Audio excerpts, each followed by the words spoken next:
What do you get when you cross a know-it-all newspaper columnist with an awkward, unsophisticated everyman? Yeah. Well, I'm just not sure about that right now.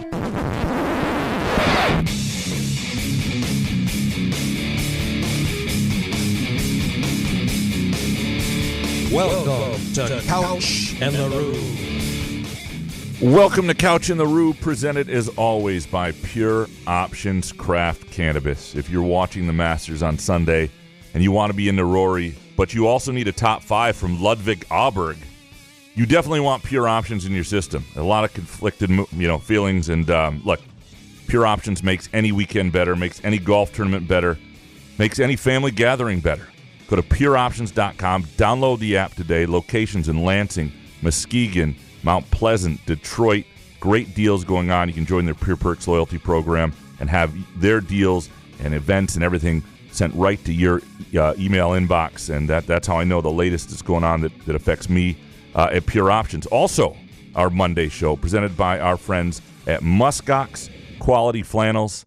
So last night, a couple people over for dinner thinking maybe we'll do a back patio thing. But not everybody has a Muskox. Not everybody's going to be comfortable in 57 outside eating dinner. I'm telling you, if you get a Muskox flannel, the spring opens up to you in Michigan. Every night, a patio night, you get above 55 degrees, you're great. You can hang out there. You can use your whole property, whatever it is. Go to gomuskox.com. You can use the Couch in the Roo promo code. Fix it in post, all one word, for $15 off your flannel purchase. Notice they were out in West Michigan at a race. I think it was a bike race this week. Had a buddy send me a picture of he and his wife, saw the Muskox flannel stand, and we're trying them on and everything. We appreciate all of our listeners for doing so. Jason, how you doing, brother? I'm never going to financially recover from this. The urinal or portal. What's up, buddy? I just love that if you have a Muskox, you can use your whole property. That's right. I love that. Otherwise, you're still stuck inside. You're still a shut-in, right? Muskox opens it up for you in April. It's a great deal. So you had Ludwig, top five. Is that what is that yeah, personal? And of course you finished seventh. You tanked at the end. Just killer. Just.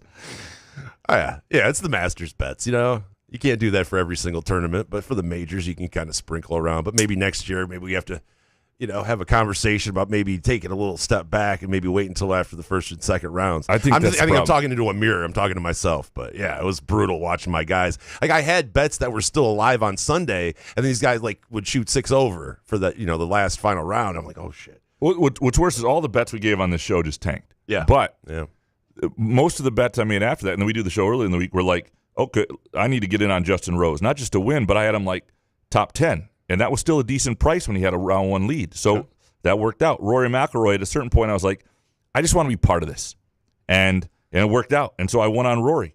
And I had him top 10 or top 5 and a win. When did you get in? Because I just didn't know if there was much value. Friday, there was still value. Okay. At some point, yeah. And it's a certain point you just get on things that work. But the one that really would have, so I broke even basically with all my losses. Yeah. But the one that would have done it's almost like a win. Bryson, I had Bryson top 5, top 10. He made it, right? And so that worked. And again, jumped in on him late. It was like, I got to have Bryson too. Just typical me.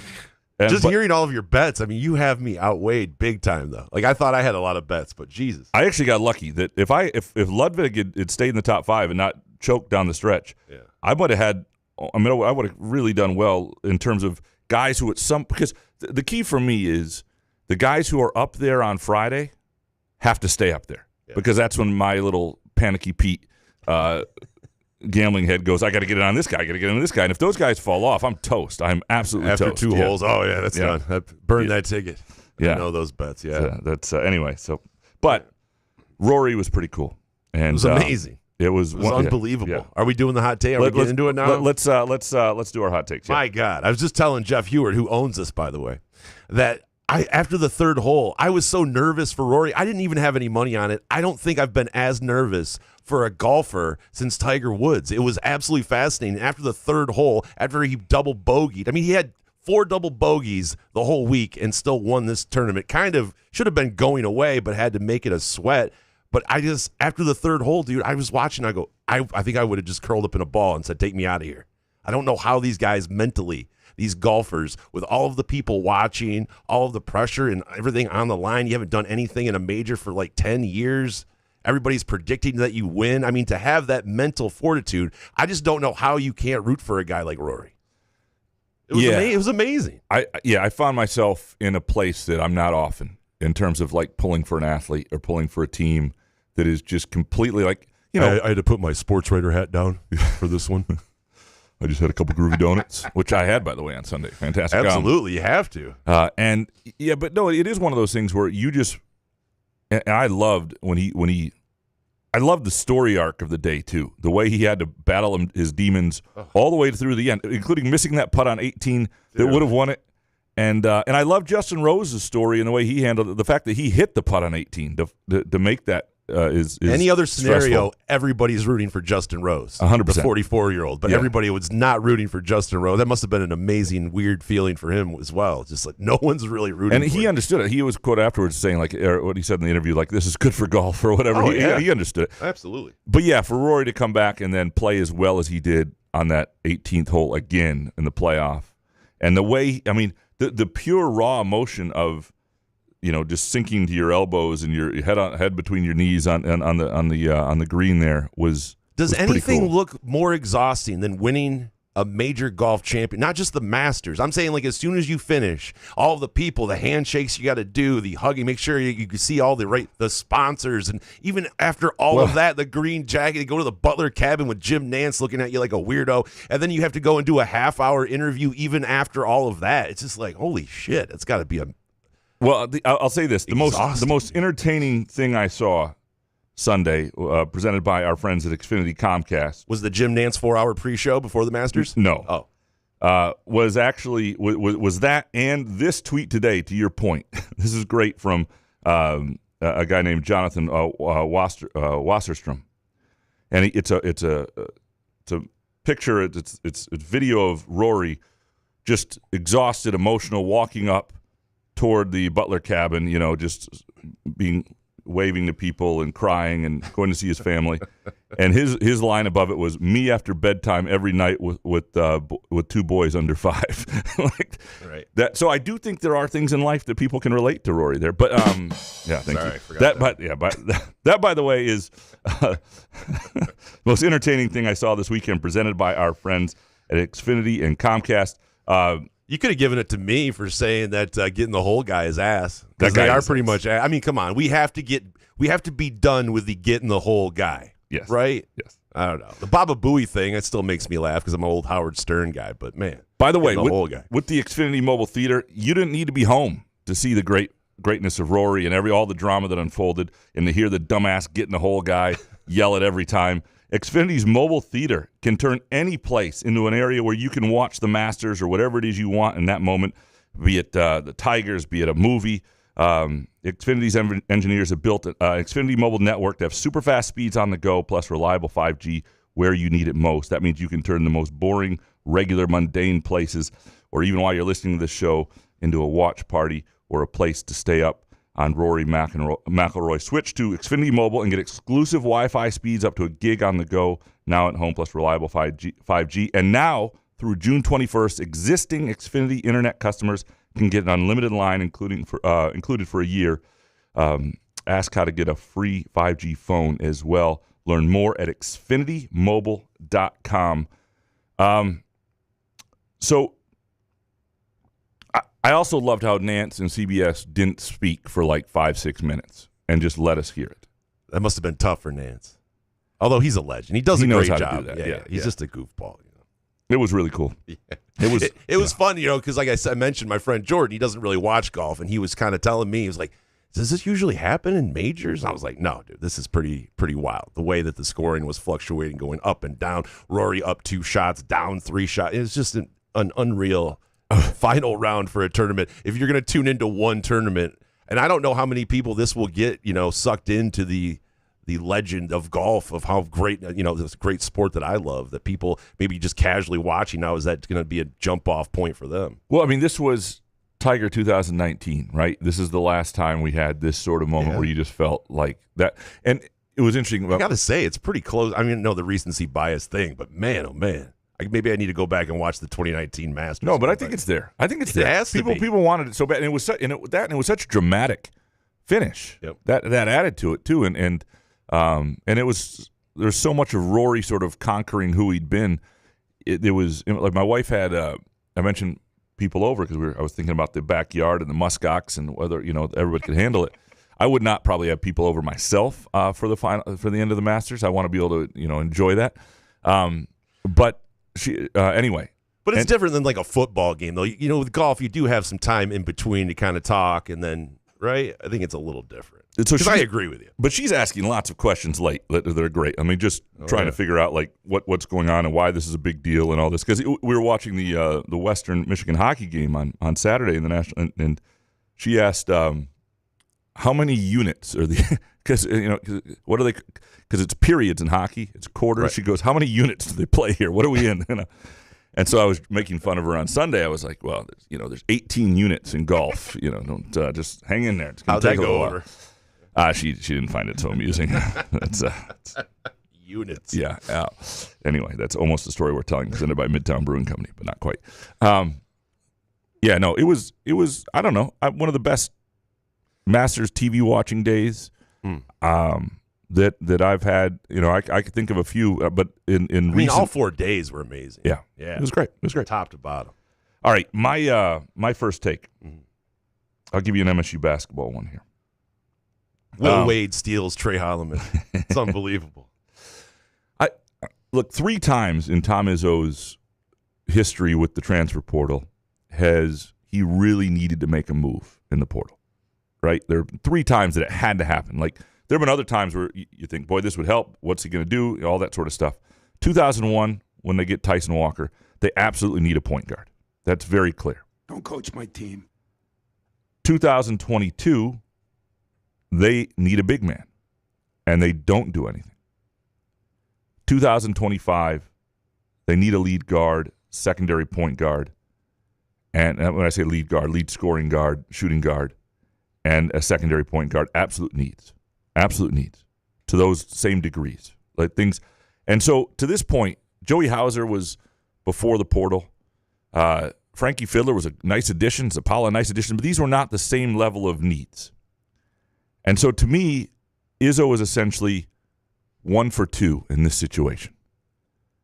He went out and got a perfect fit in Tyson Walker. Now, Walker wound up being such a perfect fit because he was able to switch over to the 2-guard when Hogard for a while looked like the real Walker was in 21-22, was not who Michigan State needs right now. Who he became a year later and the year after that was who Michigan State needs right now. So in terms of caliber of player, think of it that way. And then 2022, when they needed a big man. They needed something more than they had at center, and Jackson Kohler and Carson Cooper were young enough that bringing in another guy would not have been recruiting over them. They would have still been young players who their time would have come and they would have had a different role on the team, and they didn't do it. And that was an absolute failure, and I think that still to this day leads to a lot of the lack of confidence people have with Izzo in the portal. So, but the thing is now they're definitely going to bring in guard. Like, you physically need a point guard to play the game. Like, you can't play the game without point guard. You can't play the game without somebody's got to dribble, right? Yeah. And it can't just be 40 minutes a game of fears. Mm-hmm. And you also need somebody, if you're serious about competing and getting back to where you are, as Tom Izzo has said he is, you need somebody who can, at the off guard spot, do things at a really high level. And I think that makes this a really fascinating year because it's a chance, if they do this right, to sort of quell a lot of the concerns with him. But even Tyson Walker wasn't that big a name. Nobody really knew who he was. He was coming from a Northeastern small mid-major up in Boston. I think it was the school more than the name. I mean, yeah, you put Tyson Walker transferring from Auburn, you go, oh, no shit. No kidding. Right. No, that's right. And so whoever they get, everybody should take a second look at before they judge. But I just think this is one of the more fascinating years that we've had so far, because to me it is the 3rd time there's been an absolute need, and you have to deliver if you want to have the season you want to have, and it's got to happen in the next month. By fascinating, do you mean scary? It's all that. I'm like sitting here going, like, I'm watching Trey go to NC State and Will Wade. I'm going like, Izzo's got to be pissed off about that, right? Because it's not even about just getting a guy. You look at all these places where the fit doesn't work, and they spend a lot of money, and the team isn't that good, and it's the wrong type of player. It's the wrong type of personality. If you're trying to fit into a place where Jeremy Fears is growing into your leader, he's going to have the ball in his hands. You've got guys who are established. You have a culture there. Now, that helps tremendously. When you've got as much as they have, it helps the new guy coming in not determine the culture and yet have to assimilate. But you need somebody who can assimilate. And that's a whole different dynamic. So you're probably talking at this level, based on what the numbers are that are out there, you're talking about somebody's minimum, $1.5 million? And maybe you can find a mid-major guy who's ready to come up and not pay that. But those guys are often not quite the level you probably need.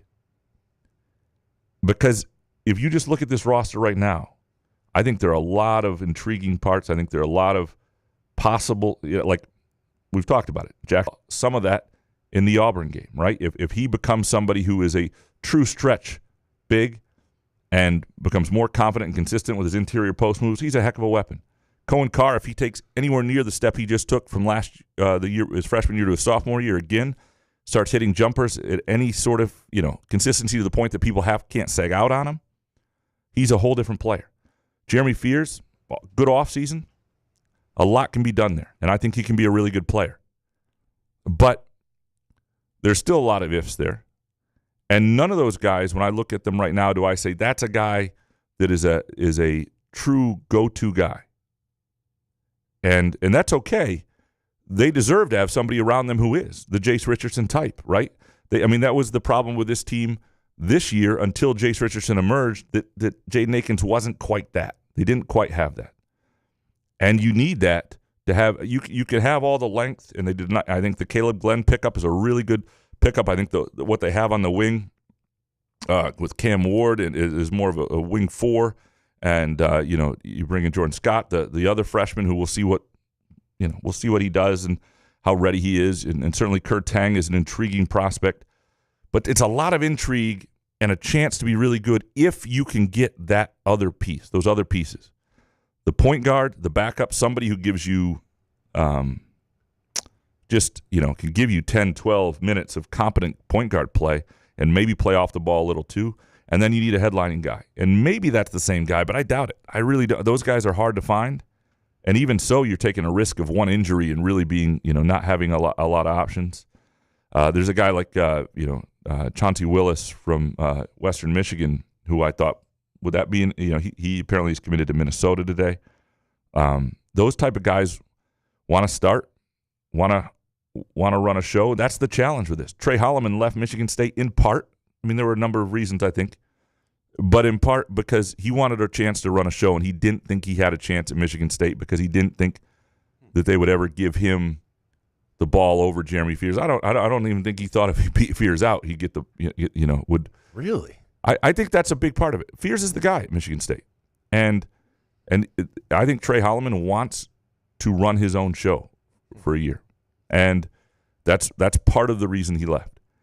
Now, that also makes, when you have a guy who's established as a point guard, that makes that makes recruiting a challenge too, because Holloman in a lot of ways is exactly what they need in that second guard spot. They need to recruit. He's not good enough to be the headliner they need to get, but he'd be exceptional again in the role he was at last year, where he's the backup point, sometimes the two, like that. You'd love to have him back now, but again, you're asking him to come back in a role that isn't his dream role, and he's got 1 year left to live his dream.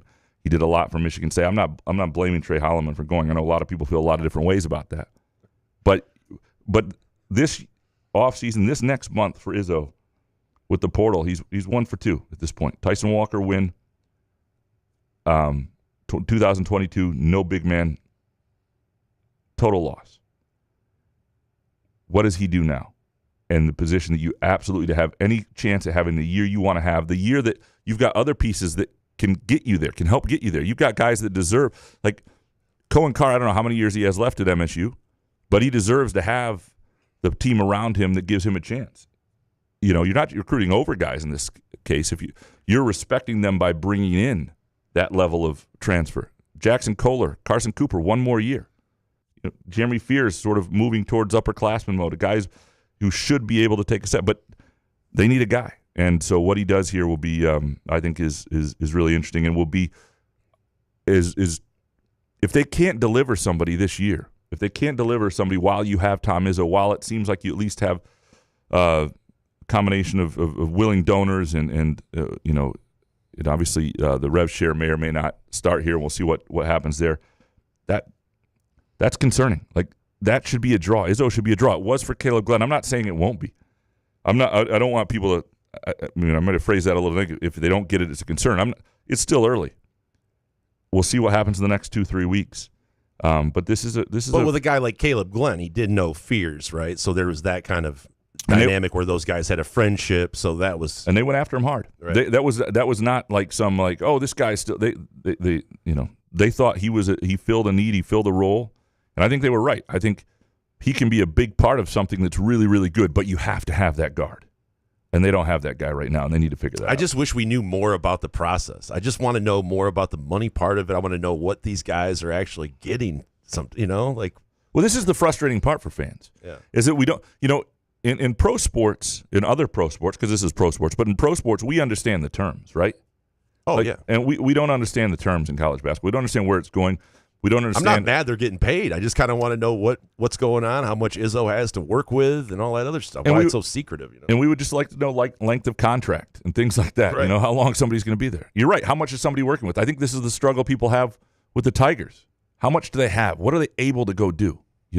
I think with what's his nuts? The third baseman that they didn't get this year, who went to the Red Sox. Son of a goat. Cockburn. Oh my God. Brooks Robinson. Damn it. Hold on. Rafael Devers. George Brett? What are you talking about? You fuck not. Jesus Christ. It's Alex Bregman. Thank you. Oh, yeah. I don't think I remember that either. But I think one of the positive things, even in not getting him, was the amount that they offered him at least came out, and it felt like, okay, there was some clarity there. Even if you could feel a lot of different ways about whether that was enough, whether they should have done more, whatever. You can feel a lot of different ways. Yeah. But there was clarity, and clarity is like a beginning thing to feeling at ease with what the situation is. I don't have great clarity with exactly what it is. And I think this is a hard year too, because every athletic department has been preparing for this rev share that I think will probably go through to some degree. But how big is NIL still involved? I think it will be significantly. And everybody's trying to sign guys on the front of that rev share, especially in college basketball, where the rev share amount is going to be a lot lower than football. And so, like, you hear these numbers like programs spending $10 million on a roster. I don't know whether that's 100% true. I'm sure somebody's telling people they're spending $10 million on a roster. But you know what's not going to be $10 million? Men's basketball is cutting anybody's rev share. Even in the Big East, I'm guessing, where some of these have opted in, you're probably looking at $7 million or something like that. In the Big Ten, 3, 4 tops. You want to be serious about football, which pays for everything. You can't be messing around with men's basketball at that level. But you can believe $10 million at the front end of this when there's really no rules or whatever. When people want to jump in on the front end of it and be hangers on or whatever, is $10 million sustainable over the years, right? I don't know if that's going to be true. I can see it's a $10 million budget right now, but as it starts trickling off and people aren't seeing any return on their investment, or let's say the team isn't winning, how long is that going to be sustainable? And these are all outside irrational actors. Like, keep in mind, I mean, college sports lends itself to this. It's the reason we can talk about it on the show. It's the reason I have a job at the LSJ. Like, this is the passion for this sport that exists allows things that don't make sense in terms of an actual budget or a salary cap or anything to exist, and it allows this situation where you have third parties essentially paying salaries and being willing to do so with zero return on investment, other than probably some access. But they want something, yeah. Yeah. Well, they want something, but it's not like real return on investment. You get the joy of access, of being important, of seeing your team win, which is, I'm not saying that's not worth something to some people. It's not real tangible value. I mean, fucking feed a homeless child, for fuck's sake, and stop paying college basketball players or something would be my MFers now? that would be my advice. But I didn't start thinking about it in those terms until somebody brought up Magic Johnson possibly paying for NIL, and I started thinking, if that MFer starts paying NIL before he pays a full freight for the Lansing Promise, scholarship, I'm going to be annoyed. What I'm if he just going to does be annoyed. both? Then Because I'm fine. here's $2 million. Like, what do you need? How much money do you need? What if Magic called you for this Lansing Promise thing? Make you go away. I need $250 million. 200. Jesus. But that's for life. That's in perpetuity. $10 million a year. Going in pretty strong. 250. Yeah, he's got it. Jeez, I thought you were going to say $2 million. Have a legacy beyond a movie theater in some little basketball club out in Los Angeles. You know. Movie theaters make money though. Do they? Yeah. I don't know if they do anymore. Do you have any other takes? Buenos tardes. Let's talk It is about the time Tigers. for the Detroit Tigers gambling update with Gramanito Couch and Jason Nick. It's really hard to temper your expectations for this Tigers team without going overboard. We always talk about Tony Dombrowski. I was excited he gets. But I got to say, looking at like the standings and our stats and watching this Tigers team, having the Tigers with a run differential of plus 15, like that kind of changes things for me. Because that means we're doing a decent job of hitting. We're actually scoring some runs. This team is fun to watch. The pitching staff, unbelievable. I just feel a different kind of sense of this team this year. Because we talked about the over-under, what were we going to do about the over-under? I just didn't know because they didn't really add many pieces. But it just seems like, I don't know, A.J. Hinch is just hitting on all cylinders other than benching Carpenter against lefties, which I don't know why you wouldn't have Carpenter in every single game. But I don't know, Graham. I just feel like there's a different level of excitement from me, and I'm trying to just hold it down a little bit, but I absolutely love watching this team night in, night out. Even when they lose, I feel good. In the past, Like last night. Yeah, when they pass and they lost, you'd be like, that's a blown opportunity or whatever. It's like Riley's in a slump. Okay, yeah. They'll get it back. And now it feels like, okay, well, good teams lose a third of their games. We know that. So big deal. Yeah. You're right. The run differential is part of it. It doesn't feel like they're eking it out. It doesn't feel like this is a fluke of any sort. It feels like the pitching is 100% sustainable, and there's enough hitting there, even with some injuries. Like right now, Riley Green's not hitting as well as he was early, but they're still fine. Torkelson's hot. At some point, Torkelson won't be hot, even if he has a good year. Riley Green probably will be. There's enough. And you just know the pitching staff gives you a chance every night. Like they were down 2-1 before they lost, 5-1 yesterday or whatever, but they were down 2-1 at one point, and I just thought they're probably going to win this game because they got 4 innings left to still get a run. You know, that's the way you think. I never would have thought that like 2 years ago or even early last year, like they got time to get a run. Like you just think it's going to happen. It's amazing what Torque has been doing this season. I mean, it's just, we talk about Rory and his mental. I mean, I can't imagine being Torque. You go 0 for 4 a couple nights in a row and trying to get to grind back. I mean, it's amazing what you want to root for these guys. Like it's Javi Baez. Like, okay, when do I start rooting for Javi Baez? What do I have to do here? Do I have to root for Javi? I don't want to sit there and root against my own guys, but Jesus. So it's been fun so far. Also, lastly, I think I owe an apology to Sean Windsor because all I saw was the headline on the Freep today because the Freep likes to tweet out just the headline. And usually when I see a headline, I go, that's got to be Lowe's. So I saw, yes, I'll defend Tom Gores. He finally learned lessons to set up Pistons for greatness. And I'm like, that's a Lowe's one. And I was like, I don't know. I kind of agree with it. So maybe it's not. I click on it and it's Sean Windsor. It's our friend Sean Windsor, right? Yeah. And I actually kind of agree with him. I don't know if I'm ready to offer a guy who charges families $20 for a 10-minute phone call while their relatives in prison or jail.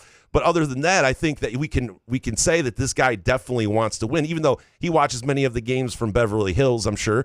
But you got to say, I mean, buying out Monty Williams and trying to rectify this and get the team in the right direction and making the playoffs, I think we have to say at least Tom Gores wants to win here. 2 questions. Right?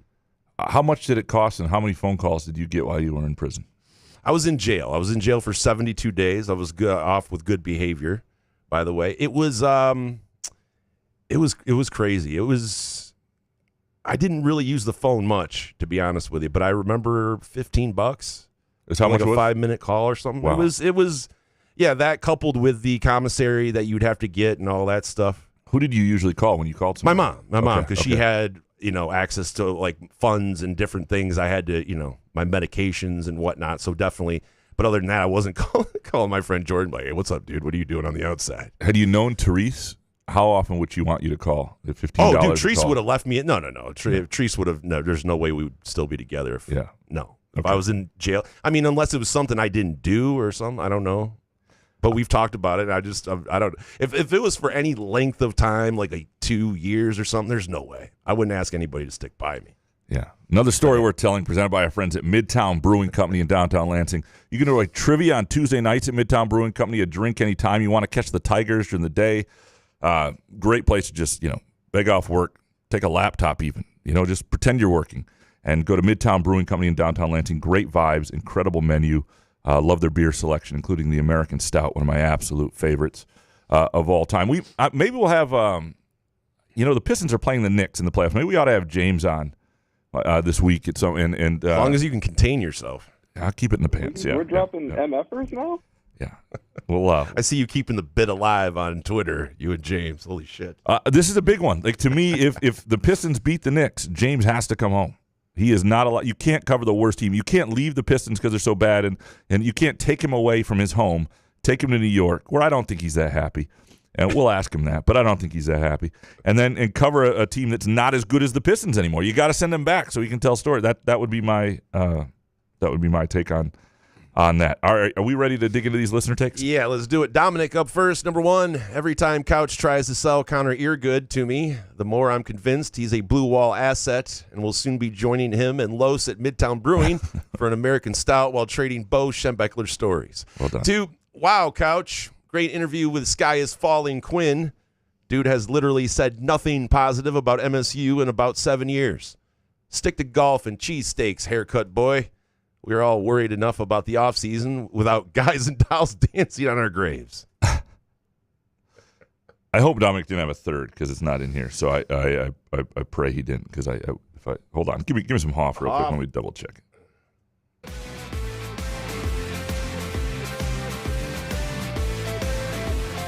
Come on. I am the passenger. No, it appears he just had 2. Okay, we're okay. The wrath of Dominic. Look, Connor's a good dude, and went down and covered something that nobody else did. So I'm real happy about that, and that covered Western. So he went and covered the Western thing. Yeah, covered the won a news. national championship. Yes, and MLive and Kalamazoo Gazette was not there. Wow. Yeah, pretty. That's insane. It is absolutely insane. So why are people mad at Connor? Because was he taking a victory lap for covering it? Or? No, I think people are just a little down on him because for other stuff, blue wall stuff that happened during the season. Welcome to the blue wall. Oh, okay. That would be it. By the way, I got an email, and you and I are not smart. Okay. Yeah, I know that. Okay, just so we're I've come to terms with that. Yeah. So you know how maybe Meebe had a Twitter questions that you and I were confused by last Friday? Uh-huh. Well, Rick Darnell, thank you, Rick, one of our other listeners, he emailed me and said, you guys need to be able to remember your bits at least less than 1 week after the hot takes and questions. The Rube tells a story about his, quote, altercation with a young woman in the parking garage, and there's a suggestion that his car might get keyed by the young psychopath. Couch suggests, what if it was maybe Meebe? And there was some conjecture that Jason whether Jason would recognize her or not. Thus her question, should I be flattered that you think I'm a young 41 or insulted that I'm a car keying psych? You're right. I didn't remember the whole bit. I mean, it's amazing how our memories suck, dude. Yeah, that's on you, though. That is on me. That one's on I'm just you. saying, the listener tries to play into a joke one show to the next, and we don't even remember it to the point that we can play along. I mean, that's, all right. Yeah, we'll get. I'd like to say we'll get better, but we won't. It just is. G.E. Miller next, lifelong Spartan and fan of Tom Izzo, but I'm also critical of his lack of portal aggressiveness. Why? Because I want the man to bring the school and his legacy another title. We got the coach, we got the brand, we got the donors. There is no reason to hold back and be conservative. I think a lot of people feel this way. You're right. If Michigan State is ever going to be able to recruit in the portal at the highest level, it's probably with Izzo, right? Izzo's cachet, and you have people who believe in him who have a lot of money. One guy who played for him, who owns the Phoenix Suns, and I understand that money's got to be funneled a little bit differently these days because he owns the Phoenix Suns, but it can get done. And it's not just about money, though, and I do think Izzo worries and thinks about fit, and that the hardest part of the portal is, as coaches will call it, speed dating. And when you watch what happens at Indiana or you watch what happens at Kansas State and places where the fit just doesn't work or it's not enough or whatever, you got to get guys who, they want to get paid. Yeah, they want to be in a lead role, but they want to buy into who you are. Like, think about last year's team, how much those guys wanted to win. And you can say whatever you want about guys, leaving for a different opportunity like Trey Holloman. That guy cared about MSU while he was at MSU, and he wanted to win. All those guys did. You got to find somebody, and again, it's an easier role if you're recruiting. You got to be a headline shooting guard. It's an easier role to recruit because you're put in a potentially star place. It's not like you're trying to get somebody to buy into some bit little role. But I mean, I do understand that it's more fickle than throwing money at, just because you got to pick the right one, and you got to do it rather quickly. C-Dubs 91 scorching take. The PGA should allow players to choose their tee times based on weekend leaderboard position, so the leaders can choose when they tee off based on course conditions for the day. And hot, MSU basketball should take football NIL until Izzo gets natty number 2 or retires. And Lansing related. Me and my family had an incredible day Saturday, enjoying all the amazing things our great city has to offer. This is truly the best place to live. That being said, our roads are absolute shit and need to be fixed. Get on it, Mayor Couch. I will do my best. Yeah, no, it's not great. They're complete shit. They're not good. You should see them in St. John's, like when you just but go that's to a different, Kroger. I'm just saying, Lansing, St. John. I understand that, penis. I'm saying, but for all the roads, even surrounding anywhere I live, I'm saying they're bad everywhere. It's not great. It's not. Thank you for telling me that St. John's is different than Lansing. I know that. I'm just saying they're just shit roads everywhere. It's crazy. Well, don't put St. John's on the Lansing Mayor is all I'm saying. The Lansing Mayor can't do anything for St. John's. Well, when you can get to it. Maybe you can tell us what happens here. Yeah. What do you think about the idea of PGA players allowed to choose their tee times based on leaderboard position and conditions? Television is going to dictate that. That's why it's not going to happen. I don't know. Would Bryson be able to pick a tee time? You'd sit there and think so hard about it. But think about it. Like, you can't allow Rory to be like, you know what, I actually want to go off at 7 a.m. before CBS picks up the right. Yeah, no, you can't do it on the weekend. Aiden's child. Glad I'm not a gambling man. Went back and listened to the Masters bets with Harry, and pretty sure the three of you all went over on the combined 15 or so bets you gave out. It wasn't great. Yeah.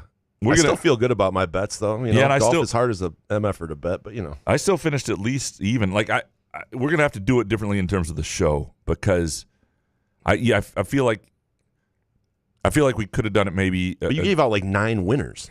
Yeah, I feel like win it all. Like I was at least trying to get 4 top 40, top 30s. Right. I feel like we could have done back Friday with some thoughts after the first round and maybe done a few more there. It's a tough podcast. Is not the greatest thing for a live moving golf tournament, because people listen to golf betting. Golf betting sucks. It's really tough to get behind, and put your name out there with golf bets attached to it. Because of course, I had a bad weekend in soccer. Starting with Brighton, just oh my god, what? Just not a great weekend overall there. But yeah, soccer's easier compared to golf. Yeah, if you know what you're doing. David S. number 1, Rory's Masters win will be the best moment in sports this year. And 2, what would your ideal champions dinner look like? Ooh, number 7 from Mickey D's. Medium Diet Coke. Vat of meatballs and groovy donuts. Damn. Yeah. Hell yeah. Some pudding. Sugar-free vanilla pudding. What else sounds good? Pizza. Pizza would be good on there. It would be kind of, wouldn't you want to just throw a couple things on there to watch the stuffy people have to eat it? Because I remember like Bubba Watson when he won in 2011, I believe.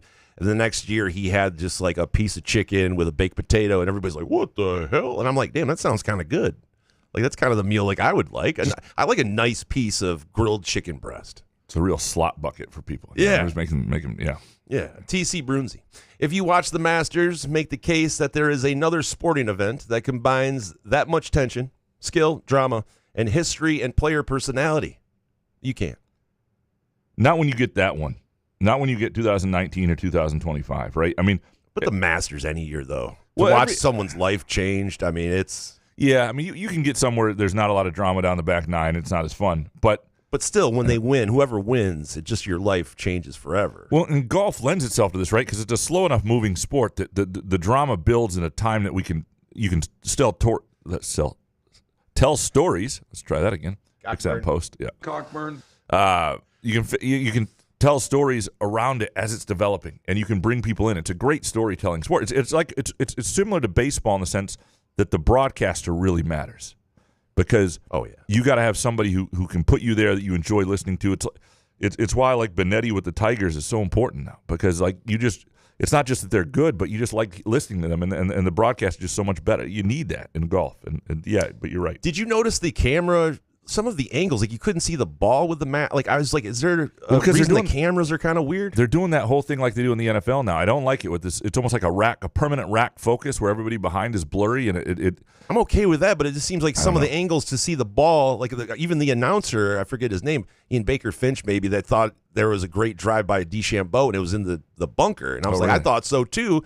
And I was just like, am I being picky or are the camera angles on this really weird? But this was 1997. They do it like Fox used to do with hockey with like the red line, and they do it with the yellow line, but like yeah.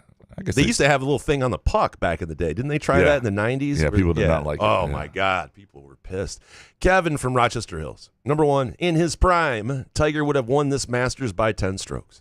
2, Bryson DeChambeau is a douchebag with a punchable face. And 3, Augusta looked like a shitty public course. Whoa. I know there were some, we talked about Quinn about this, that there's some some storm damage and stuff. It did not look like a shitty public course to me. No. Where are you playing, Kevin? Yeah. Holy shit. Yes. He only plays Pebble Beach, so God, I guess that's his only reference. I gotta say, I kind of like DeChambeau. Like, I understand he's kind of changed his whole mentality, and I know that he's a hammerhead, and people think whatever because of the live stuff. But I mean, the guy bashed 1,000 balls at the practice range, and I just think that he's a likable guy. He likes the fans. He does a lot of stuff on YouTube that get people enjoying the game of golf. I don't think he has a punchable face. Yeah, there are much more punchable faces out there. Oh yeah, especially in golf. What's his Patrick Reed? Yeah, and then who's the other guy who won one who's kind of prickly? Bubba Watson. Oh, Bubba Watson? No, Bubba's a nice guy. Is he? Yeah, oh yeah. Okay, I got that wrong. I don't think Bubba's has been a dick. I don't think. Okay. Maybe there's a story out there. Professor next. Carson Cooper has more dunks next season than Cohen Carr. Fears improved shot will open up the pick and roll game where Cooper thrives. Yeah, Cooper will be a big part of things. And the big thing, Carson Cooper, the reason he's one of the more important returning players is I don't think they're going to sign another center, and maybe they'll get somebody, but I don't think they're going to go, try to get a headline center. I think they need to spend their resources on guards here. But also that Cooper is a senior. Like, you don't have to have somebody who can deal with, like, Broom, the Auburn big man. You don't have somebody who's that good, but you have to somebody who can counter him defensively. You have to have a defensive answer that's better than what Michigan State had, and that's where they need to be able to.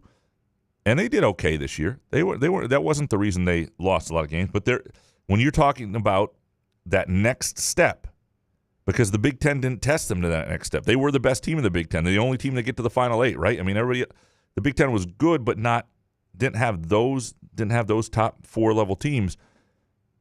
That's what Carson Cooper needs to spend his offseason on, is making sure he is strong enough and able to be a counter to the best big men they're going to face, even if offensively he is not one.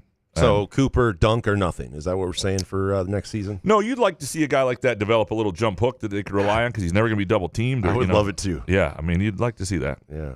Ryan Schultz next. It annoys me when I see posts or hear a podcaster claim that if MSU simply shot a little better, they beat Auburn. It's not like you can assume everything else about the game stays equal. If the context of the game was that it were played closer, then the way Auburn played would have been different. It's not like they just let us win. This was a great MSU team, but it was a big step behind Auburn in athleticism and shooting. In a 7-game series, would have lost 4-1. Any argument better than 4-2 is an unserious take. I think that's true. And Sean Windsor, speaking of Sean, is earlier before the game, he and I both picked Auburn, and a lot of the other writers picked MSU. And Sean and I just kind of looked at each other. We were in Atlanta, walking down the street. We were like, "Yeah, they don't know ball."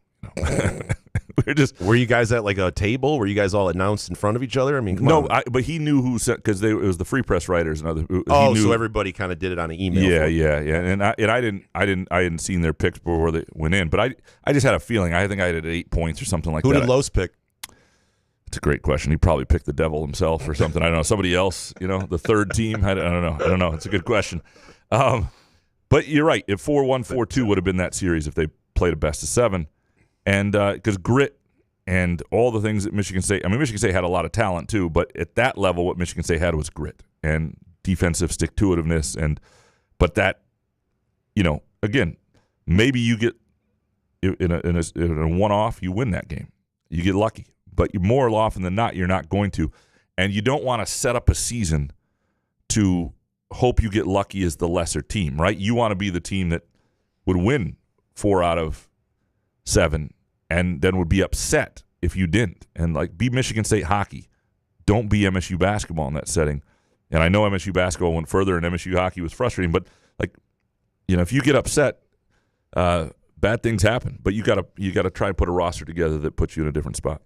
Mr. Benjen, number one, if Jeremy Fears goes down, MSU's backup point situation is worse than Chris Hill. And 40 MGs, Couch, you have 3 to 4 things to say when go on auto repeat. How the hell do you have 123,000 posts? Is that how many tweets I have or something? Hold on. That seems light. Give me. Hold on. Let me see what I got. Really good peanut. Where do you see that? Hold on. He counted. It probably shows up on the somewhere. But anyway, I believe him. Yeah. I'll take out. Yeah. I don't doubt it. I just Does that scare you at all? No. Well, it's a lot of time wasted. Yeah. I'll be honest. It's a lot of time wasted. Guy that's pro Twitter like you, I figured, Yeah, no, it does make me think about things I've in my life. 23,000 of those could go over to Blue Sky. Well, these days they do, yeah. Oh, okay. Ken Shu, congrats to Ike Howard for winning the Hobie Baker Award. That was awesome and baked. Nick Sanders will see significant time at the point next year. Well, that would not go well for MSU. And nothing against Nick, but there is a... We'd have to be baked. Yeah, he is not a Division I point guard. No. Yeah. It's a good bait take, though. Yeah. Kurt Wisniewski. Number one, great to see McElroy finally obtain the Grand Slam of golf. He battled till the end. And 2, is Harvey becoming Javi again? And 3, Western Michigan Hockey National Champs wasn't on my NCAA bingo card. Yeah, I don't think a lot of people had it. I certainly didn't bet it. I had money on Penn State, and I think that would have been it. But yeah, no, it's a great run by them. It began 2010 when they started getting serious about it with Jeff Blashill, and Firschweiler, the coach now, was on that staff that came in then, and obviously he left for a while. But like that university figured out that was the sport they could win a national title, and they've invested into it, and this is the payoff. Parker Weiss next. No, I am 31. Number one, I'm 31. That was the second best Masters I've seen. 2019 Tiger is tough to beat, but 25 Rory is a close second.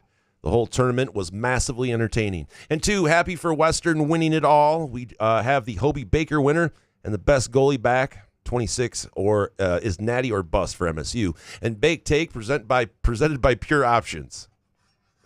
MSU needs a spring sport to emerge for the fan base to get behind and care about. Basically, one of them needs to win enough to get people excited, like baseball, softball, or soccer. Way too long until football season. So I'm hoping this is baked, and this happens. You get enough Pure Options in your system, you get things confused sometimes. But at least you got the sponsor in too. Yeah. But soccer is in the fall, and they are winning a ton. Like women's soccer has been at the top of the Big Ten for 3 years now. Been in the NCAA tournament, Sweet 16. Couple years in a row now. The men's program, reached a Final 8 not that long ago, and has been competitive. And so the problem, it would be actually, I wish soccer were in the spring, because it would, like in the fall, there's football, and don't get me wrong, soccer does fine. They pack the Martin Stadium at MSU all the time. It's not like they need to be out of that spot. But in the spring, if there was a sport that was really, captured the attention of the fans and was really dominating, people would get behind it differently. And in a baseball and softball up north is just, I don't think it's ever going to be it. And I say that, and maybe you could have a coach who came in one of those sports that was really able to be special and invigorate the program. It's just a hard place to do it. I mean, the softball team, their home games are all done before May. Like, how stupid is that? I mean, the whole, if you're gonna do baseball and softball up north, and you're gonna do it in college, the season needs to be slightly shifted, played deeper into the summer. Now, they've got some TV issues with like softball and trying to get the college World Series in before the baseball World Series and TV stuff, and I get all that, but man, it sucks. It sucks. And anybody who's ever swung a bat when it's cold, and you know how hitting a ball when you're in like Little League with a metal bat when it's frozen, like nobody wants to play baseball is not a cold weather sport. It just sucks, and I think it's a hard place to really build something that would excite people. Because frankly, even if they're good, I don't want to sit out there and now if I've got a Muskox flannel on, maybe I can take it. Maybe that's what they do. They have a Muskox flannel giveaway day, and everybody who shows up wears a Muskox, and you can handle a little different temperature. But it's just not ideal. The voice of Gorham softball next. Do we know if Gavin survived the celebration this weekend? And how would a young Graham Couch have celebrated this national title if it happened during his time in town? Oh, I mean, I would have wrap around Oakley's and some smug attitude. Yeah, going right to the bar.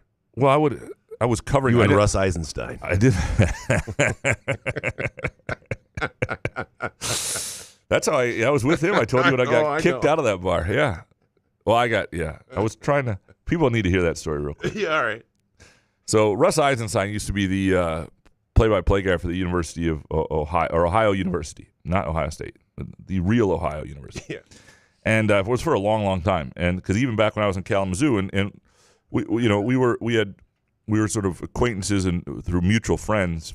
And when he came into Kalamazoo once, he wanted to go like to a bar where the college kids were. And I'm just not going to do that, right? He wanted to meet women, right? I'm throwing him under the bus here, but he was a young guy too. We were all young at this time. Hey, listen, most guys want to do that. We get it. Yep. Yeah. And I had I was not going to do that. My rule when I was covering them is I'm not going to go to the bars where the athletes are. I'm just not going to do that, or where the students are. I don't want to do that. But we'll go to Wild Bull, which at the time was like this. It might still be in downtown Kalamazoo. I don't think it is though. But it's a sort of a wannabe country bar.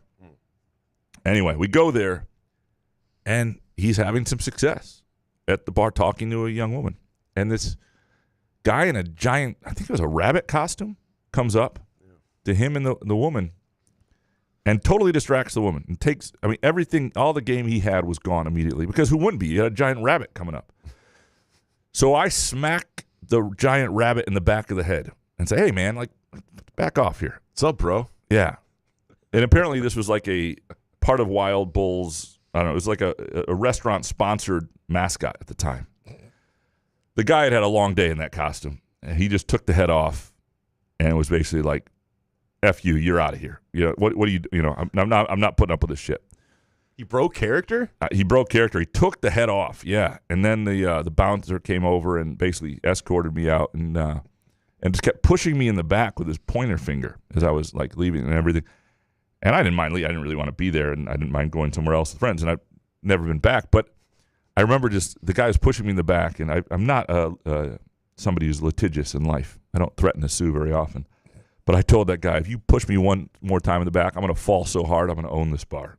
And he stopped. So that was. See, that is a tactic bouncers use because they want you to react, so that way they can rough you up and toss you out. But I'm not gonna hit you, so you're really in trouble, right? And that's see, I fall for that. You're smart. You go the litigious route. You're like, I'm gonna claim lawsuit. Yeah, I'm gonna fall hard. Smarter. Here. Yeah. It's that is a story we're telling, presented by our friends in Midtown Brewing Company in downtown Lansing, a place that won't throw you out, a place where you're not gonna see a giant bunny costume person, hitting on people at the bar and asking the bouncer to remove you. It's just a better vibe. It's a better place. Unbelievable menu. I'd urge you to try it out. I'm telling you, if you're there for any reason, be it brunch on the weekend, Trivia Tuesdays, you can get a gathering together. They're taking reservations now. You call over there for it's a great place for a high school or college graduation party, get a group together, whatever it might be, office party, Midtown Brewing Company in downtown Lansing. Preston Zantello next. MLive not sending anyone to cover the Broncos was embarrassing. I'm officially starting the moving to bring Graham back to Kalamazoo. Yeah, it wasn't great. And they did a decent job looking like they were there, but they weren't. And that bothers me. If you're not going to meet the moment, what are you doing here? National championship. The hockey team makes the national what are you? It's like $1,000 trip. You should be there. It's right. not that much what money. do you need to have happen for you to send someone out for something? I don't get it. I don't know. Big Beaver next. Yeah. Number one, the Masters was sports at its finest. Absolute cinema. Would have made for a great Sports Illustrated cover back in its heyday. And two, I've seen enough from the Tigers to confidently say it'll be a big disappointment if they don't win the AL Central. They just keep winning series and 10 MGs. I know I'm late to the Greg Gard discourse, But not only do I find him to be an ugly and poorly dressed coach, I think he looks like a Muppet. Yeah, I think the more I look at him, the more attractive I think Greg Gard is. Why? I don't know. He's got a stupid-looking face. Yeah. All right. Are you at the point now where if they don't win the AL Central, it'll be a disappointment for the Tigers? Of course. Yeah, I am absolutely. too. I've watched some of the Central. I've watched those other teams play. I think we're just as good, if not better. So, yeah, I just want enough guys to stay healthy all year because I think if they do, they'll win it. Sparty Barb next. Number 1, Tom Izzo lands a high-level guard in the transfer portal. 2, Nick Marsh will lead the Big Ten in receiving yards this season. And 3, MSU Gymnastics finishes as runner-up at Nationals. And bonus, hooray, Rory. Most exciting Masters I've watched in years. A lot of positive here, Sparty Barb. Nick Marsh leading the Big Ten in receiving yards to go a long way towards Michigan State having a season that you guys all enjoyed. I think there are certain barometers, and I wouldn't say that. I think we could find better measuring or better ways of better tells, I should say, like Aiden Childs' touchdown interception ratio, things like that. Would number of sacks allowed, things like that, rushing yards or average yards per rush. But if Nick Marsh leads the Big Ten in receiving yards this season, I think he's that kind of talent. That would mean it was probably an okay year.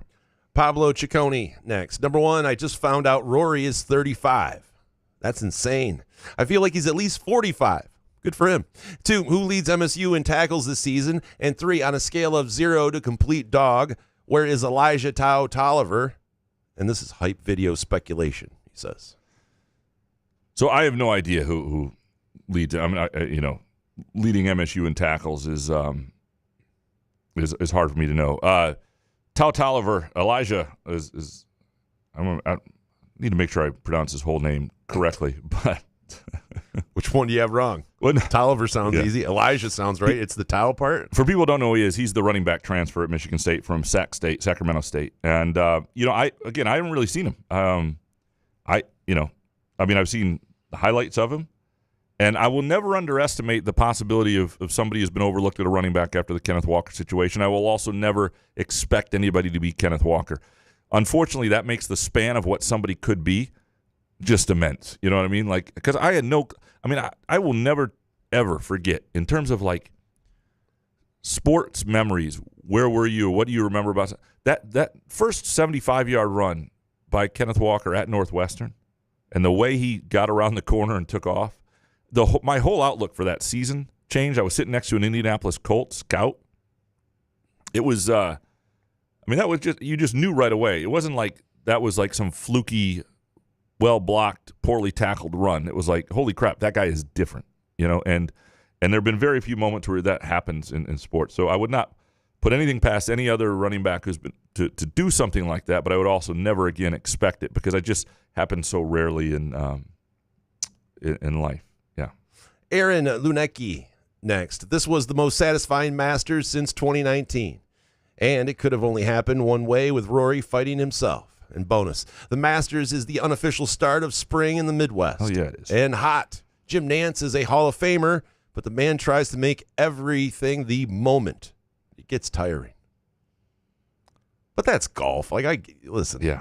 Bust Jim Nantz's balls, but I get it. That is his moment, right? That's his Super Bowl. He loves those kind of things. Yeah. And he's great. He is great at it. He's just a douche. Yeah. Some other ways. Mark Lamine Yamal is the best teenager we have seen in any major professional sport ever. So played for Spain last year. That's where you got to know him in the Euros. Obviously plays for Barcelona now. And there is an argument. He's up there with the great soccer players who have come in that young. He's up there with Tiger Woods. He's incredible, and the stuff he does is just if I were to tell, like, I watch mostly the Premier League and I watch a lot of other stuff too, but if I were to tell somebody to try to get them into soccer, hey, watch this team and this player, like if I were trying to get Jason, if somebody said your life depends on it, bazooka to the head. Yeah. If Jason doesn't start watching one soccer game a week, you're gonna die. I would say I might forget. I would say watch Barcelona and watch Yamal because he is. I don't know. It's just. Do I have to say his name like that? Yamal. It's Lamine Yamal. But yes. Lamine Yamal. Yeah. No, I don't want to. No, You're gonna die. but that I'm would be sorry. my recommendation for anybody. Watch Barcelona. Apologize for your death. Travis Maynard. I'm willing to bet there are more players hoping their coaches bring in portal players than there are players worried about being recruited over. I'd argue it's more loyal to those that stay to ensure the team has a real shot at a title. This is the era of the college super team. Oh, yeah, we didn't even talk about the Tennessee guy, the quarterback. What's up? Yeah. Wants $8 million a year. I mean, damn. I don't even Missed practice. If he's that good. Here's the thing about the problem for quarterbacks is if you're that good. Well, I guess he's not draft eligible, right? What year is he? Because if you're that good, a lot of these guys keep coming back in the college game. They're getting paid. If you're really that good, you'd be going to the NFL, right? And the NFL doesn't see you as. Although I guess Cam Ward, kept playing college ball, and now he's going to be the number 1 overall pick. So it's not a perfect system. But to Travis's point, the idea that players who are already at schools want, if you're at Michigan State right now, like if you're Carson Cooper, you absolutely want Tom Izzo and the staff to bring in a couple really good guards. What you don't want them to do is bring in a really good big man. Probably, I don't know. Maybe you don't mind that, but I think it's all about It's all about your situation and you being part of something, and you don't want people to recruit over you. But yeah, there's no question. You want to win. You want to, people weren't when they brought in Tyson Walker. That wasn't something that offended the players that were there. They wanted to win, and they needed that. And I think, I agree with you. Shep, next. Couch. I bust your chops over bad takes, so here's your flowers for one of the best takes you've ever had. You should get a gift card. Grown men wearing jerseys is cringe as fuck. It's for kids and women only. College jerseys are even worse. You're walking around in public with a teenage boy's shirt on. Where's Chris Hansen when we need him? Grown men. There's plenty of merch to support your team. Polos, sweatshirts, even Zubas. Zubas overalls. I need a pair of those. Stop with the jerseys, you fucking losers. It's Walmart Wolverine behavior. Yeah, this is the Muskox take of the day, presented by our friends. Oh, my God. Shep thinks I'm a douche. I got to return my Brian Branch jersey? Yeah, total douche. Me. Yeah. Oh, what a terrible day. Yeah, no, this is a strong take that stands alone, but is better in a pack, much like a Muskox. You can, and if you want to wear something appropriate to a game, go to gomuskox.com and get yourself a flannel and dress like a respected man. Gomuskox.com, and you can use the promo code FIXITAndPOST for $15 off, and you can be the one person who looks like an adult in a sea of people wearing jerseys of 20-year-olds at any football game. Again, gomuskox.com. Yeah, I mean, again, I soften on this certain ways. Like I don't know. I think the soccer jerseys that don't have, I don't know. I'm a little bit of a hypocrite here because I do own some soccer jerseys. I don't wear them very often. Why not? Do you like wearing them? I'm usually too fat for most of them. All right, we're being honest now. I appreciate that. Yeah, trying, some but of them. But if you weren't fat, you'd probably want, I have one that I really like, but it makes it look like I have breasts. So I don't wear it that often. All right. Spartan Johnny next. If Couch gets sent a Mitchell and Ness Elway jersey, I feel like suddenly he will no longer question the manhood of jersey wearer guy. But if I'm wrong, as long as he still feels perfectly comfortable in his own manhood as he hosts Hallmark Channel Christmas movie bingo parties, all will be well. 2, it still boggles my mind that in the era of NIL, MSU's highest paid player rode the pine all postseason, rightfully, and this team made the Elite Eight. Pretty cool. What's now not cool is Brendan Quinn acting like that Pac-12 clown you had MSU didn't lose in December and January and won the Big Ten by 3 games, but they actually blow. WTF.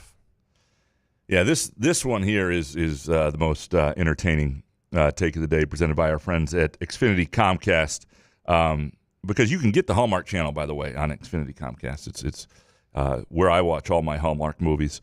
And without a jersey on. Without a jersey on. Yeah, Comcast Xfinity is upping its game on no contract options for sports and connectivity. The new sports and news TV package is available for Xfinity customers, featuring 50-plus broadcast news and sports channels, including top sporting events throughout all sports, movies, shows, The sports and TV package is available for $70 per month when combined with Xfinity Internet, the broadband network built for streaming and live sports. No contract or commitment required. Or check out Now Mobile, a new prepaid service that includes unlimited 5G data with access to more than 23 million Wi-Fi spots. And Now Internet, backed by the most reliable Xfinity network. No contracts or credit checks.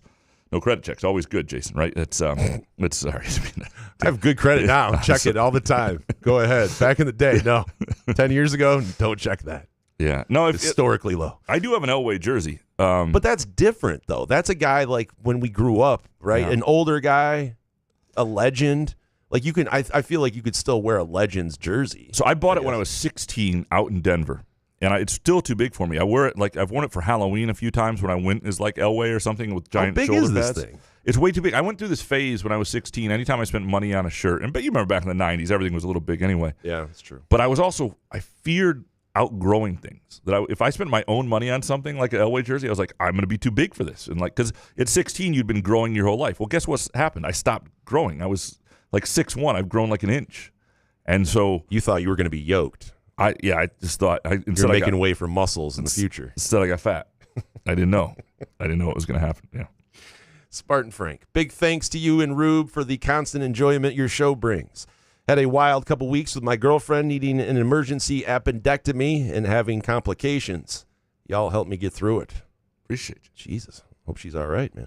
Number 1, Graham talks about being a seasonal fan with such shame that you'd think he's talking about a crack addiction. Couch voice. I've always struggled with this. It's not that deep, my friend. We're all like this. 2, cautionary tale for buying jerseys. I was in high school when the Cubs began their rise, and I got a 22 jersey for Addison Russell, my favorite player. He changes his number to 27. I got a new jersey with a new number. Fast forward a year later, he's exposed as a wife beater. So now I have 2 Addison Russell jerseys I can't wear. Wife beaters are ass. # story not worth telling. That does suck. Yeah, that's not your fault. That's pretty rough, though. You get the jersey change, and then all of a sudden. Yeah, that's not great. Yeah. No, you're right. I think a lot more people are seasonal. And look, you know how I know it? It's like I see the readership numbers for things we cover and when we cover them. When people are into something, like it's very hard to write an MSU football story in April that gets all that many readers that they're just people aren't there. Now, in the heyday when they were like going to Rose Bowls and stuff, it was a little bit different, but it's still people are seasonal, and I appreciate that. Bleed Green next. How often do you get to interview Robin Fralick during the off season? I'm curious if she'd share some portal priorities for this spring. I'm actually meeting with her on Tuesday midday to do an interview and do a column on their program. Since you told us everything else. No, I got a column planned this week. Meeting with her on the program and what she's looking to do and the state of things, and I'm looking forward to it.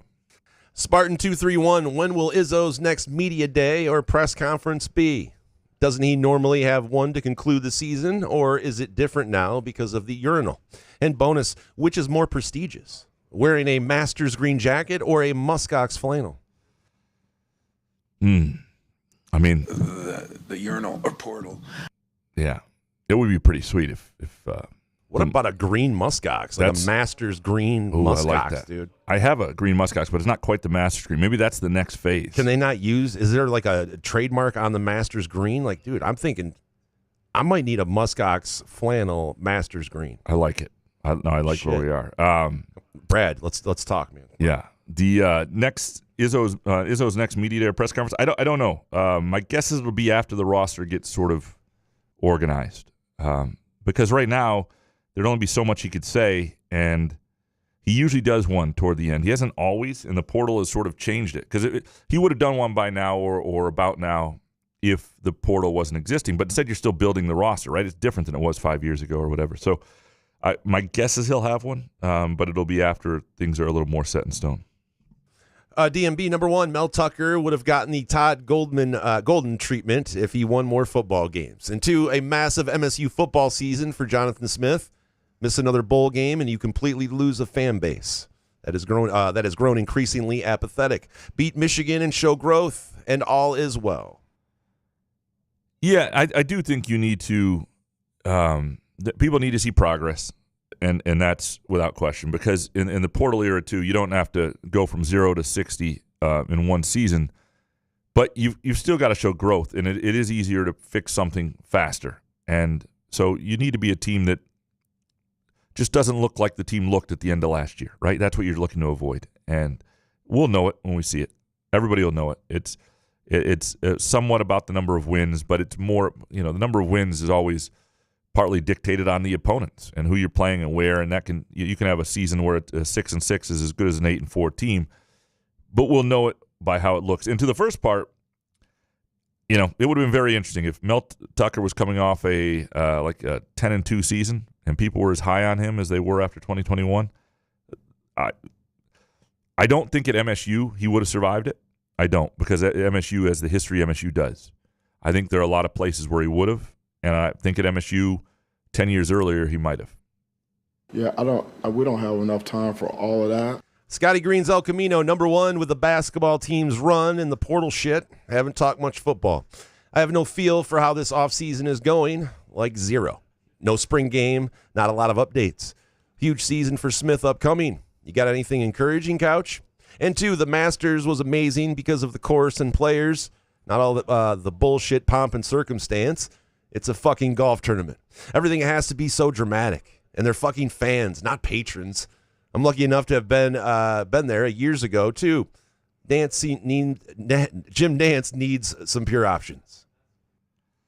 We all need pure options, especially this late in the show, right? It's not even that. It's like they say you can't say the back nine. You have to say it like you can't say the driving range. Like there's all these like things that I know I would forget. Yeah. It's kind of little stuffy on that. But. That's why it helps to be Jim Nance, too, because if you screwed up, if you're Jim Nance and you screwed up, nobody's going to get mad at you. You're Jim There's Nance. no way Nance screws it up. No, He's been going there forever. He knows all of the rules. I mean, come on. Anything encouraging on MSU football, look, I don't see them right now. I wouldn't see them relative to other teams anyway, so it's very hard to tell. I would say the only thing that's encouraging is the guys who have been around the program sound like they just sound like they feel better about things. They sound like a program that has an understanding of where they need to get to, why last year didn't work. I think the coaches themselves, like the new quarterbacks coach, I think is somebody who has, a tough love approach with Aiden Childs and the expectations for him. I just think there's a pretty good business-like, realistic understanding of where things were and hopefulness, and you get that most springs. But that's, I guess, encouraging. I just, until we see the offensive line take a step that allows Michigan State to rush the ball for 4+ yards a carry and protect the quarterback and win more Saturdays than they lose up front, I can't, and I got to see that to believe it. Until that happens, I'm not going to sell you anything I don't truly believe yet. Uper Carl next. Adventures in golf bets. Sprinkled $1 to $2 on players 2 through 10 Sunday with $2 on Rose for $402. Rode it until Rory's bad drive after double bogey and cash for $120. Such tough calls as could have been 200 plus at 18. Best part was watching with 88-year-old dad and his fascination in live betting.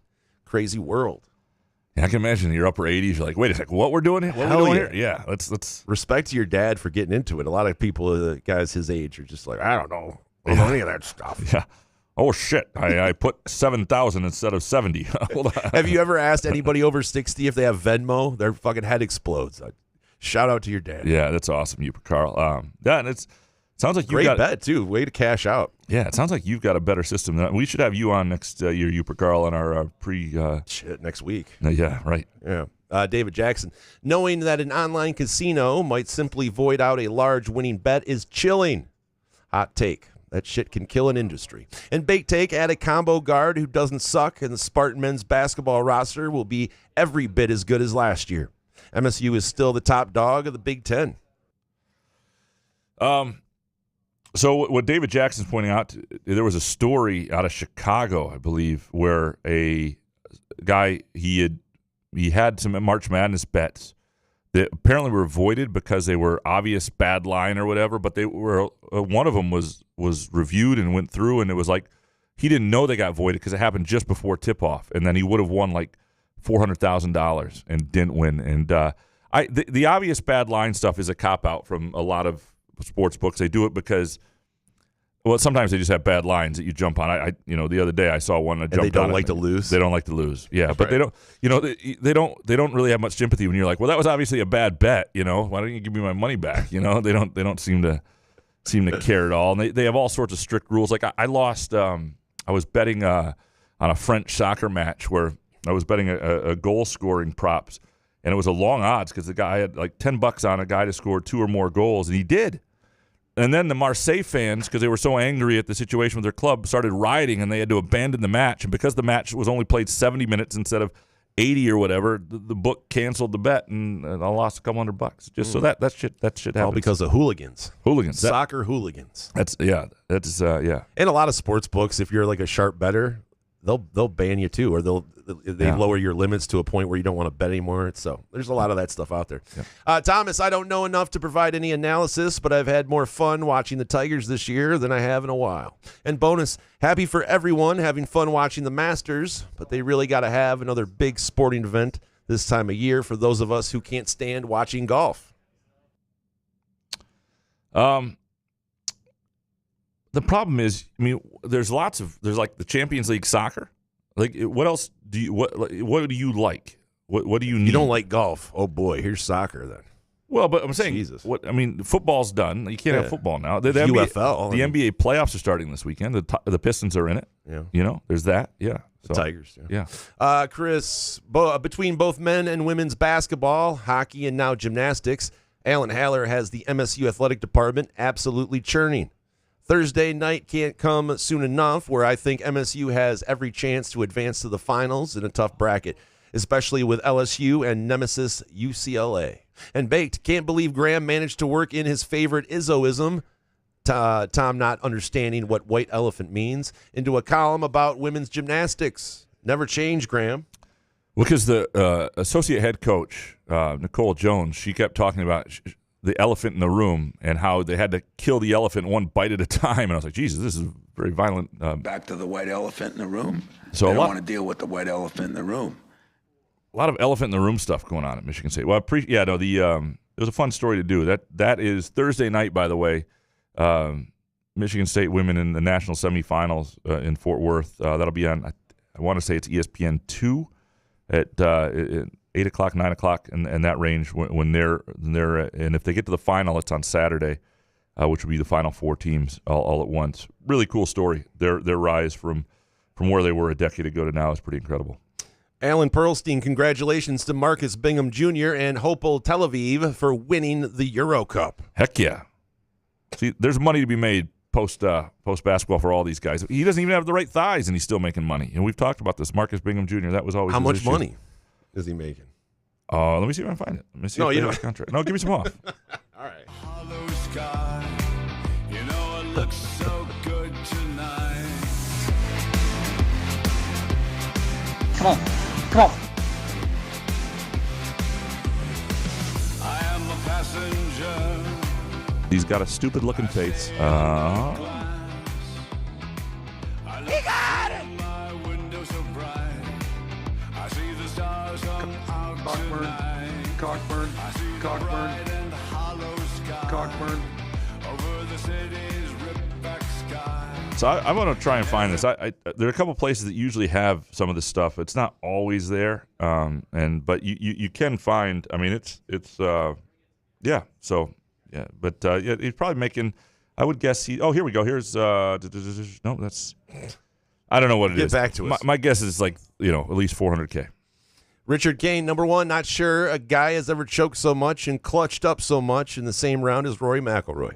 2, it's not every day you get to see a bloke complete the career Grand Slam and become a golf immortal. Myth through Rory. What the fuck? 3, kudos for working into your excellent piece on MSU gymnastics. Hey, Tom is a white elephant reference. And bonus, this Lloyd Norris alumnus will appreciate it that you now refer to Kalamazoo as Titletown, USA. It's a big deal, almost big enough for the local paper to go cover it. No, it is a big deal. It's a big deal for that program, and it's they're getting a new arena in downtown Kalamazoo, which looks like it's going to be pretty sweet in a couple of years. And Western hockey, Western basketball, and the K-Wings are all going to play there. It looks like a pretty sweet, cutting-edge place. And what they have there is they have, you talk about Michigan State and big money donors. They have a guy, Bill Johnston, who's part of the Mary DeRonda Stryker Medical and all that. And I mean, he's, from what I understand, basically funding this this new arena and a huge amount of money because he wants it. His idea was, I still want this to be a top-of-the-line arena in 20 years, and it's going to be something. Clint Bainey, number 1, excuse me, Jack Nicklaus, 18 majors, will never be beaten. The field is too competitive to threaten it. 2, awesome job by Western Michigan hockey. Kalamazoo was going crazy this weekend. I heard Graham used to live there. And 3, Tigers win the division by 6 games. And bonus, I'm starting to kind of getting ready for football. Nice sentence structure, 1 ball. He wrote that. That's not my note on his. He did. Yeah. He wrote. Third person, 1 ball. The Jack Nicklaus thing is never going to get beaten. If anybody was going to do it, it was Tiger. And I don't even know if anybody's going to get to Tigers. Yeah. I mean, I guess it could happen 100 years from now when we aren't around, all new people and all that. But like dead. Yeah, right. But not in our life. I'm going to my grave. Yeah, saying that. Treese, with the help of Pure Options, Jason is a saint. Well, the only Pure Options does that. Pretty sure I asked at least 25 random questions during the Masters while shouting words of encouragement at Rory. Do it for Poppy.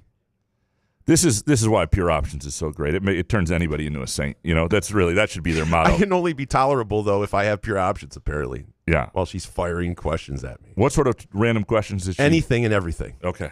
And when she's in a good mood and there's she's taking a little puff of the Pure Options, she just starts whatever comes to her mind of why is that color and why is that, and it's you want to sit there and be like, oh, okay, but how many questions? Okay, you get 5 more questions. Is that a deal? 5 more. Right? I mean, no, I'm not trying to be a dick. I don't know everything. I'm not a genius. If you put a limit on how many questions your wife can ask, you're being a dick. What do you mean? After she asked 20? Yes. I'm just all right, we got 5 more. There's no limits. Why? That's part of the vows. There's 4 more hours. I'm just saying, can we just keep it to 5? 5 more questions? I just wish my wife would ask 1. She just doesn't care. You said she was asking a bunch. Well, she asked a couple. It was about, how many units is and all that stuff. Max, I normally listen to you guys while on the road rather than YouTube. That means I see Graham in a sweater vest rather than a muskox. Come on, guys. It's time to update that picture. We can't even see your eyes. Yeah, we might have to. I still feel bad that photo was taken and created on a day I wasn't somehow wearing a muskox. And it was a day that, if I recall correctly, I had a muskox on and spilled on it. What is he talking about? What photo? It's the photo of us that was taken at Midtown Brewing Company when we did the live show that became the logo. Okay. And I've got a sweater vest on instead of a muskox flannel, which is just ridiculous. I mean, it's one of the more shameful things in my life, and just a dumb decision overall. Who would wear a sweater vest over a muskox flannel? It really speaks to my character. We'll have to get to them with the marketing department on that. Scott Yu, MSU football is going to be a slow and steady build. Lots of good coaches and developers of talent.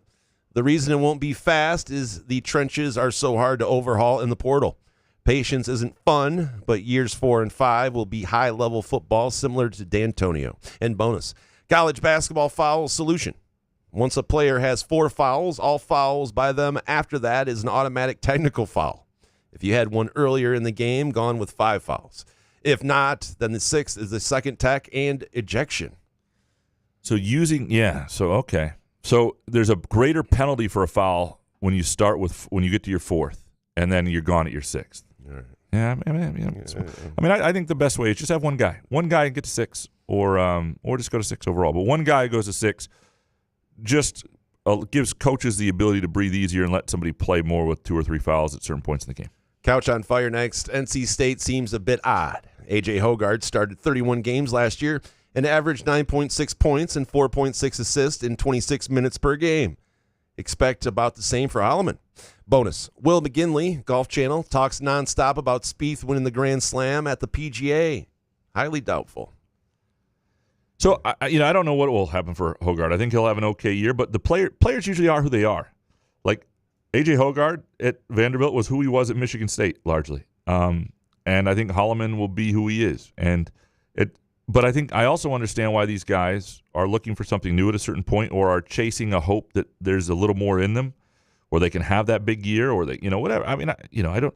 The thing I would tell people with Holloman is if he were leaving for the pros, nobody would say boo. That would be another opportunity, a bigger payday, and something different. And in some ways, NC State, it's not the same thing, obviously, but that's what we're going to have to get used to. Is if there's a better opportunity for a guy, and now it can happen in the college game, that's all he's doing. He's going for something else he thinks better suits him financially and in terms of role and all that stuff right now. And whether he's correct about it or not, lots of guys make a mistake going to the NBA in the old days. Whether he's correct or not, that's he'll have to live with that. Big John Hogg next. Number 1, Trey is making a terrible decision going to NC State, from both financial and on-court standpoints. Good luck. Whatever. 2, Scotty Scheffler is going to be this generation's Arnold Palmer. Will win a lot of tournaments, but never the Grand Slam. Wonder what drink we'll name after him. Oh, my God. To be this generation's Arnold Palmer, it makes it sound so terrible. I would love to be this generation's Arnold Palmer. Hell, does he have like 6 majors or, It would be nice to have a drink named after you that everybody knows. The douche. Ouch. That. MZA, people are making MSU losing Trey Holloman leaving to be way bigger than it is. He was a decent bench combo guard who averaged 9 points per game. I trust Izzo will be targeting someone bigger, better, and with higher production in the portal. Also, I hope he has fun playing for Will Wade. And bonus, Couch, however much Connor Eargood is paying you to promote him at every opportunity you get, I'll pay you double just to never have to hear about him again. Name the number, Couch. Well, Connor's paying me $900K, so that's $1.8 million, MZA. $1.8 million, and I will not only never mention Connor again, I'll push him down a flight of stairs for you. Oh my God! I'm just kidding, obviously not. It's unbelievable. Wouldn't do that. Be 2 murders on your record. Playing into the bit. Peasy. The Pistons are up against the odds, but we have the best player in the series, so I think we have a chance. And bonus, Anthony Edwards needing to take 18 threes to beat Beasley for the season lead is so lame. Luka will send him home again. That is kind of lame. That Malik Beasley of the Pistons. Did Edwards hit 7 threes in a game and score like 40 points to do it? No, he took 18 to get there though. Yeah, I don't know. I'm looking forward to these NBA playoffs. I think they're going to be fantastic, and I'm glad the Pistons are back part of them for sure. I think Cade Cunningham might be the best player in the series. I just think when the Knicks are whole and at their best, they're probably a little bit better. But I think it'll be a competitive series. I'm very curious to see it. I think it's a great measuring stick, and I don't think it'll be a bloodbath. I think the Pistons get a couple games at minimum, and so if the Pistons lose this series like 4-2 or something like that, there may be some regret if they feel like there was a game or two that got away. But overall, I think people will be pretty happy with this year. MCV 0512. MSU basketball fans are always going to be paranoid about the portal because they know that they are more likely to lose than they are to gain. If it wasn't for Kenneth Walker and Jonathan Kim, the same could be said about football. And bonus, it shows a major shift in how the majority of society views college sports when Tennessee football is getting similar praise as Luigi Mangione. Ooh. People can only put up with a broken system for so long. You do wonder if there's ever a tipping point. I don't know what it is. And the problem is, you can say, well, all these coaches will say, we're just not going to do this. Somebody's going to do it. Somebody's going to go pay the guy because all these coaches want to win. And there are a lot of donors, certain places that are willing to do it once or whatever, just want to, there's a passion and a derangement syndrome, as people like to use these days, about college sports. It's incredible. And look, we all benefit from it, and a lot of it's really cool, but it's also making this financial system more difficult right now just because how much people care and they're willing to spend outside the world. And basically, in pro sports, you can't do that. You can't pay people extra salary through fake marketing money, right? Fake endorsement money. It's part of the collective bargaining agreement. And the only way to quash that is through collective bargaining. We'll see if we get there. Matt C. next. Football is the only sport that matters at MSU since it funds the rest of the Olympic sports you love, Graham.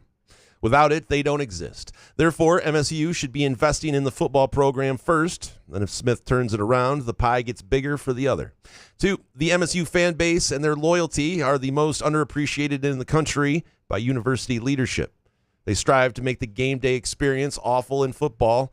They give away home games, and the AD acts like all sports are equitable when they are not. And 3, the fact that Haller doesn't understand this makes him incompetent like the majority of MSU leadership since I've been alive. What do we have to do to get this guy fired? Do I need to root for a 2-10 football season so people wake up? Yeah, I mean, earlier we had somebody who loved what was going on. And I think, look, everybody's got different priorities. What thing Haller knows, and I will assure you this, Matt, and you can, look, my job's not to protect Alan Haller. I'll just say he understands that football will determine his fate and that football drives the athletic department and it, drives the length of time an AD is able to be there. You can have a great gymnastics program. You can have, women's basketball, men's basketball, soccer, whatever it might be, hockey rolling. But if football struggles and you can't get it right, you don't get to be the AD anymore, and the coach doesn't get to be the coach. He has a firm understanding of that. So I think he's trying to, walk and chew gum here and make the whole athletic department competitive. But also, yeah, he's aware. Like, this was his hire, Jonathan Smith. He needs it to work. So he should root for 2-10 then if he wants Haller. If he wants Haller gone, he should root for 2-10. Jake Hawkins, number 1. So I normally don't watch golf at all, but in the later hours of Sunday, I decided to turn it on after watching the NASCAR race at Bristol Motor Speedway and couldn't believe how epic of an ending the Masters was. Jason is also right. Guy shouting, "Get in the hole," is ass. 2, listen to last Friday's Twitter question show and couldn't believe Graham's opening rant about the local newspaper of Kalamazoo, where he once lived. They didn't send anyone to cover Western hockey in the Frozen Four, even after winning the whole thing. Come on, make room in the budget. And 3, bravo to Tennessee football and head coach Josh Heupel for moving on from Nico Iamalevia's. Well done. Is that how you say it? Iamalevia's. After he held out from spring football because he wanted more money. Such a messed up move in a completely, utterly messy situation. Players should get paid, but still need some amateurism and bonus. As you know, I host DJ Trivia events Tuesdays and Thursdays. Tuesdays at Hideaway gets packed, but Thursdays at Reno's North could use some growth. I only had 2 teams last Thursday. Graham, Jason, fellow listeners, come on out on Thursdays. Start at 7. Top 3 teams get prizes. Support Jake. He does a nice job as a DJ trivia host. Might need him to serve some of the patrons there, though. That's probably why you only get 2 teams at Reno's North. I'm just saying. It is no Midtown Brewing Company. It is that is. I'm not speaking out of school. Yeah. Reno's has been known notoriously for terrible service. No, when we sometimes go there with our softball team, the joke always is if we have a really good waiter, we're like, well, he or she's gone. Like, there's no way somebody else is going to hire them away. It doesn't. It's just. But I don't mean to take shots. If I do. Okay. It's been asked a lot of times. I've been there. Lastly, Hans Jurgen, number 1. Damn you, Couch, you albatross. As soon as you stop covering Western, they win the Natty. As soon as you cover MSU, we suck. 2, bring back Joe Rexroad and bonus. Not sure why Graham and Jason let me participate in the show. Because we love you, Hans. Your humor, your quick wit, all of it. And actually, sometimes you are actually funny. That's what my wife tells me too. So I can relate. We appreciate all of you producing our show for us. I can't tell you how much. I mean, it's amazing. It really is. We appreciate, of course, our friends at Pure Options. And if you're still listening, I really hope you've got several MGs in your system. If not, pureoptions.com. Go to locations in Lansing, Muskegon, Mount Pleasant, Detroit. Download the app. We want to thank Muskox. Go to gomuskox.com. Use the promo code FIXITINPOST. Get yourself a flannel to really enjoy all of your property this month and be outdoors before other people are. We want to thanks to Xfinity Comcast. Check out their deals. I'm telling you, cutting bait, cutting the cord, not worth it. Good show, man. Yeah, man. Couch in the Roof.